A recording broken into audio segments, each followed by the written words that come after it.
आज जो मैं आपको टॉपिक बता रहा हूँ, हमने कहा इकोनॉमीज ऑफ स्केल की बात कर रहे थे। Economies of scale, what is economies of scale? Economies of scale बताता है कि if when you increase your output,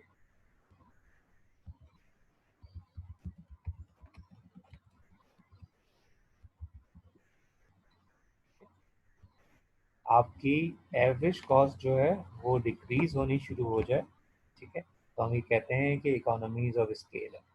अगर हमारी आउटपुट को इंक्रीज करते हैं और एवरेज कॉस्ट डिक्रीज हो जाती है तो हम कहते हैं कि हमारी इकोनॉमीज ऑफ स्केल है। अगर इसकी रिवर्स कंडीशन आ जाए तो हम कहते हैं डिस इकोनॉमीज ऑफ स्केल है हमारे पास। आज जो हमारे पास टॉपिक है वो है economies of scope. Economies of scale तो हमने पढ़ा है, इकोनॉमीज ऑफ स्कोप हमने कभी नहीं पढ़ा। क्लियर? हमने कहा इकोनॉमीज ऑफ स्कोप जो है वो बेसिकली हमें हमें क्या बता रहा होता है? इकोनॉमीज ऑफ स्कोप बताता है हमें कि फॉर एग्जांपल, जब हमारे पास हम इस वक्त अपनी प्रोडक्शन उसमें है, ठीक है, हम ये कहते हैं कि हमारी जब दो प्रोडक्ट्स की बात हो रही हो, जब दो प्रोडक्ट्स की बात करती हैं, क्योंकि आजकल जो फर्म्स हैं वो यूजुअली क्या कर रही हैं, वो मल्टाई प्रोडक्ट प्रोड्यूस कर रही हैं। वो मल्टाई प्रोडक्ट प्रोड्यूस कर रही हैं, वो प्रोड्यूस क्या करती हैं, वो दो प्रोडक्ट प्रोड्यूस करती हैं। तो इकोनॉमीज ऑफ स्कोप जो है वो हमें क्या बताता है? वो बताता है कि जो फर्म जो फर्म हमारे पास सिंगल प्रोड्यूसर हैं, जो फर्म हमारे पास सिंगल प्रोड्यूसर हैं, उनकी जो कॉस्ट है वो हमेशा ज़्यादा होती है उन फर्म से जो कि मल्टाई प्रोडक्शन कर रहे होते हैं, यानी कि डिफरेंट रेंजेस जो है वो प्रोड्यूस कर रहे हैं। अब फॉर एग्जांपल इसको हम इस तरह लेते हैं कि फॉर एग्जांपल दो फर्म्स हैं। एक फर्म है हमारे पास, अ, आप कोई भी एग्जांपल इसमें ले सकते हो, क्योंकि यूजुअली आप देखो कि जितनी भी फर्म्स हैं इस वक्त हमारे पाकिस्तान के अंदर, वो कोई एक प्रोडक्ट रेंज नहीं बनाती। वो एक ही प्रोडक्ट रेंज है, उसी रॉ मटेरियल को यूज़ करते हुए वो दूसरी प्रोडक्ट बनाती हैं, और जिसकी वजह से उनको, अगर वो उनकी कॉस्ट जो है वो डिक्रीज होनी शुरू हो जाती है, तो हम कहते हैं कि उनको इकोनॉमीज ऑफ स्कोप वहाँ पे हासिल है।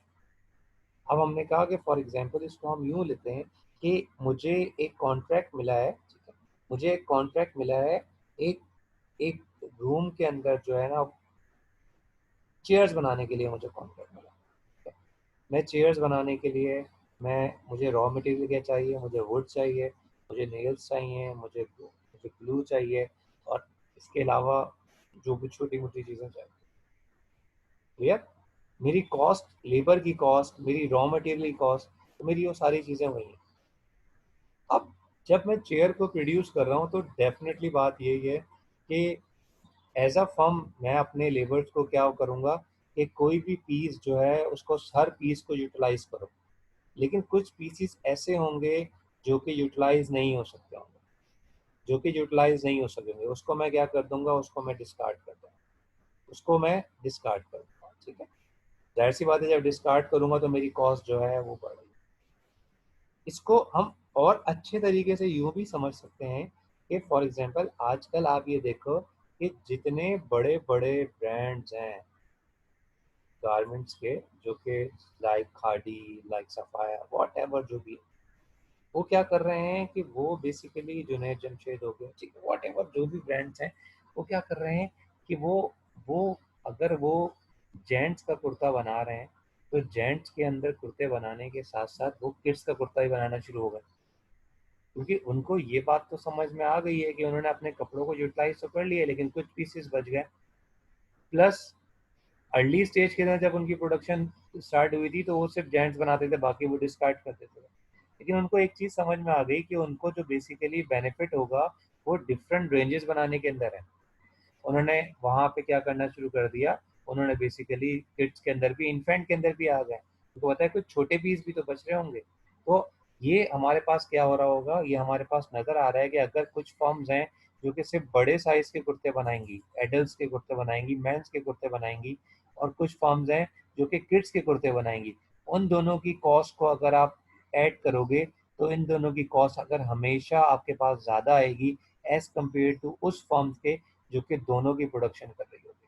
तो हम कहते हैं कि ये उस फर्म को बेसिकली जो दोनों प्रोडक्शन कर रही होती है, वो हमारे पास कहते हैं कि वो हमारे पास क्या है, कॉस्ट इकोनॉमीज ऑफ स्कोप हासिल है उसे। उसे क्या है, उसको इकोनॉमीज ऑफ स्कोप है। इकोनॉमीज ऑफ स्कोप की वजह से वो बेसिकली ये सारे काम कर रही है। इकोनॉमीज ऑफ स्कोप की वजह से वो जो है वो जो है वो सारे काम कर रहे हैं। क्लियर? क्लियर है, समझ में आया? ठीक है। दूसरा कॉन्सेप्ट है हमारे पास कॉस्ट कॉम्प्लीमेंट्री।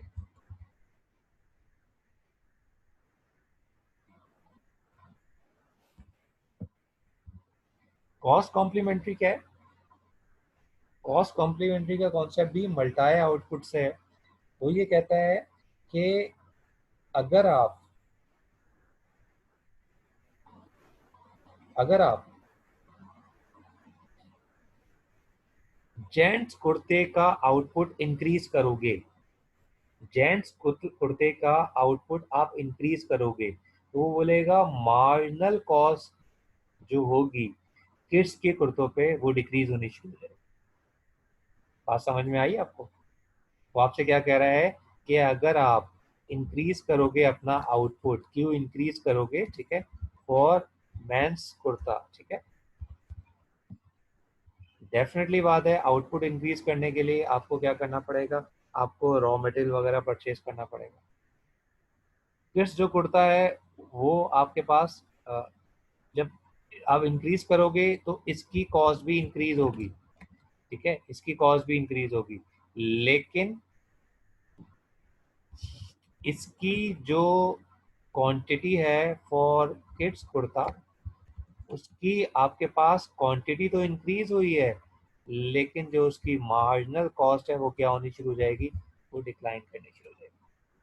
वो डिक्लाइन क्यों करनी शुरू हो जाएगी, क्योंकि हमने जब प्रोडक्शन कर रहे हैं मेंस कुर्ते के लिए, जब हम प्रोडक्शन करेंगे मेंस कुर्ते के लिए, तो उसके लिए हमारे पास क्या करना है, उसके लिए हमें फैब्रिक लेकर आना है। हम फैब्रिक ज़्यादा लाके प्रोड्यूस कर रहे होंगे और उसमें से कुछ फैब्रिक ऐसा होगा जो लेफ्ट ओवर फैब्रिक होगा, वो उसकी यूटिलाइजेशन हमको क्या कर रहे होंगे, उसकी यूटिलाइजेशन के लिए हमें छोटे साइज के कुर्ते बनाने हैं, ठीक है। तो वहाँ पे क्या हो रहा होगा कि हमारा जो मार्जिनल कॉस्ट है, क्योंकि ज़्यादा कॉस्ट हमारे पास क्या हो रही है, ज़्यादा कॉस्ट हमारे पास जो है वो उस कुर्तों के अंदर हो रही है, मेंस के बड़े साइज के कुर्तों के अंदर हो रही है। तो जो स्मॉल साइज के कुर्ते होंगे वो क्या हो जाएंगे, जो स्मॉल साइज के कुर्ते होंगे वो डिक्लाइन करना शुरू कर देंगे, क्योंकि जो प्राइजेस हैं उनकी जो मार्जिनल कॉस्ट है वो डिक्लाइन करना शुरू।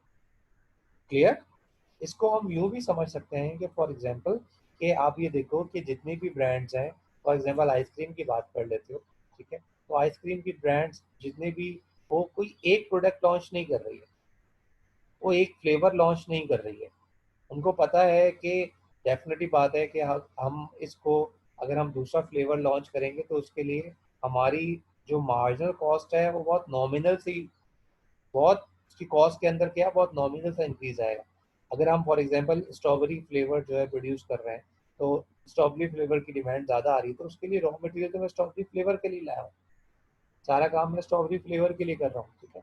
दूसरी जो प्रोडक्ट मैं लॉन्च करूंगा, दूसरी जो प्रोडक्ट करूंगा, उसके लिए सारा रॉ मटेरियल जो है वो मुझे जो है ऑफिस से मिल जाएगा। मुझे सारा रॉ मटेरियल जो है वो मुझे ऑफिस से मिल जाएगा, तो मुझे जो है वो बेसिकली क्या करना पड़ेगा, वो मुझे कोई ख़ास काम नहीं करना पड़ेगा, कोई ख़ास परचेजिंग नहीं करनी पड़ेगी। इट मीन्स के मेरी जो मार्जिनल कॉस्ट है फॉर प्रोड्यूसिंग अनदर आउटपुट, वो क्या होनी शुरू हो जाएगी, वो डिक्रीज करनी शुरू हो जाएगी। क्लियर है? तो आप ये देखो कि अपनी सराउंडिंग के अंदर आप ये देखिएगा कि जितनी भी चीज़ें हैं, जितनी भी चीज़ें हो रही हैं हमारे पास, जितनी भी चीज़ें हमारे पास होंगी, जितनी भी काम आप करोगे, ठीक है, तो वहाँ पे हमारे पास क्या हो रहा होगा, वो सारे जो है वो मल्टाई प्रोडक्ट जो है प्रोड्यूस कर रहे हैं। अब इसका हमारे पास जो इसका जो हमारे पास वो है, ठीक है, हम ये कहते हैं कि फॉर एग्जांपल इसका जो हमारे पास फॉर्मूला है, ठीक है, अब एग्जाम के अंदर हमारे पास फॉर एग्जांपल हमने कहा कि हमारे पास सवाल आ गया C is equal to 100 minus 0.5 Q1, इसको स्मॉल में लिखूंगा, Q1 Q2 plus Q Q1 का स्क्वायर, Q1 का स्क्वायर प्लस Q2 का स्क्वायर। ये हमारे पास चीज़ें गिवन है, ठीक है, ये हमारे पास चीज़ें जो हैं वो गिवन है। अब हमें यहाँ पे बताना है कि आइदर जो फर्म है यहाँ पे वो हमारे पास कॉस्ट कॉम्प्लीमेंट्री है, वो हमारे पास इकोनॉमीज ऑफ स्कोप है, ठीक है, वो ये हमें दोनों चीज़ें बतानी है, ठीक है। यहाँ पे अब आप यहाँ देखो कि हमारे पास जो आउटपुट प्रोड्यूस कर रहा है, फर्म जो आउटपुट प्रोड्यूस कर रही है, फॉर एग्जांपल फर्म वन है, वो आउटपुट जो प्रोड्यूस कर रही है, फर्म वन जो आउटपुट प्रोड्यूस कर रही है वो 5 यूनिट्स कर रही है। फर्म सॉरी आउटपुट वन कर लेते हैं। आउटपुट टू जो है हमारे पास वो कितना है, आउटपुट टू 4 है, आउटपुट टू जो है वो हमारे पास 4 है। अब हमें यहाँ पे ये देखना है कि चेक करना है कि कॉस्ट कॉम्प्लीमेंट्री है या नहीं है, तब इकोनॉमीज ऑफ स्कोप है या नहीं है। सबसे पहले तो आप देखो कि इकोनॉमीज ऑफ स्कोप है या नहीं। इकोनॉमीज ऑफ स्कोप है या नहीं है, कैलकुलेट कर सकते हैं इसको इकोनॉमीज ऑफ स्कोप। हमने कहा हम बात करते हैं सी की, कॉस्ट ऑफ द फर्म यानी कि Q1, उसकी जो Q2 है वो 0 है, फर्म वन की बात कर रहे हैं। अब यहाँ पे फर्म वन बात कर रही है 100 माइनस 0 प्लस 25। क्लियर? यानी कि अगर हम इंडिविजुअल फर्म आउटपुट प्रोड्यूस करेगी, एक ही आउटपुट प्रोड्यूस करेगी, तो उसकी जो कॉस्ट आ रही है वो कितनी आ रही है, 125 आ रही है। फर्म टू की बात कर लेते हैं। फर्म टू अगर आउटपुट प्रोड्यूस करेगी 0 एंड Q2,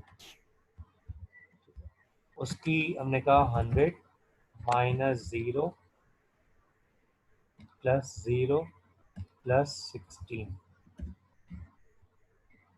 सेकेंड फर्म अगर आउटपुट प्रोड्यूस करती है, हमने कहा सेकेंड फर्म अगर आउटपुट प्रोड्यूस करती है, तो हमारे पास सेकेंड फर्म ने क्या कहा, सेकेंड फर्म ने कहा कि उसका जो हमारे पास कॉस्ट आ जाएगी वो कितनी आ गई, वो 116 आ गई।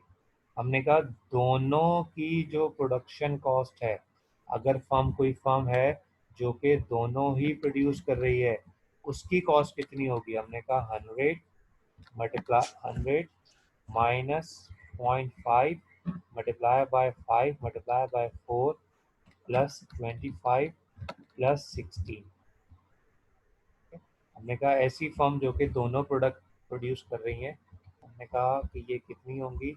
हमने कहा इट्स 100 माइनस 4 का हो गया 2, 2 multiply by 5 10 plus 25 plus 16।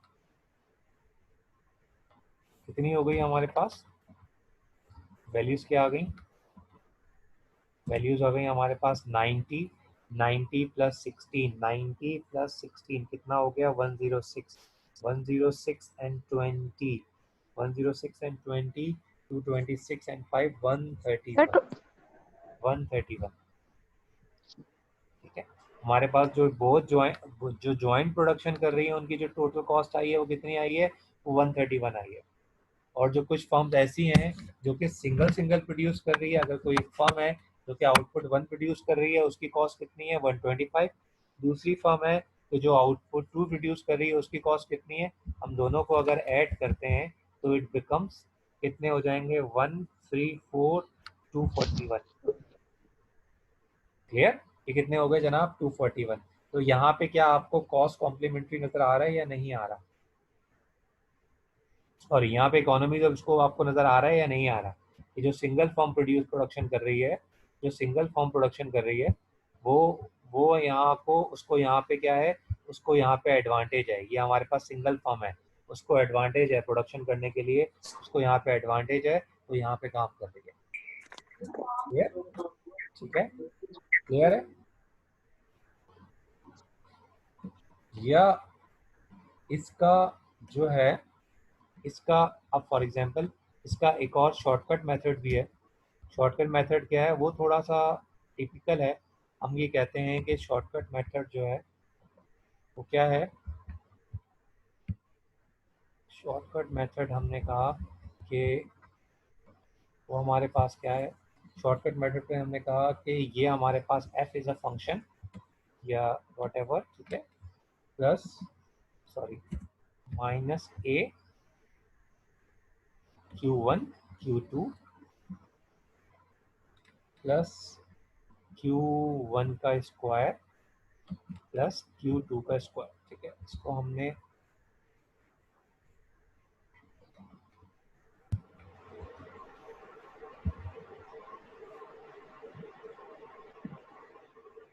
f कितना है हमारे पास? f है हमारे पास 100। a कितना है हमारे पास? a है हमारे पास 0.5।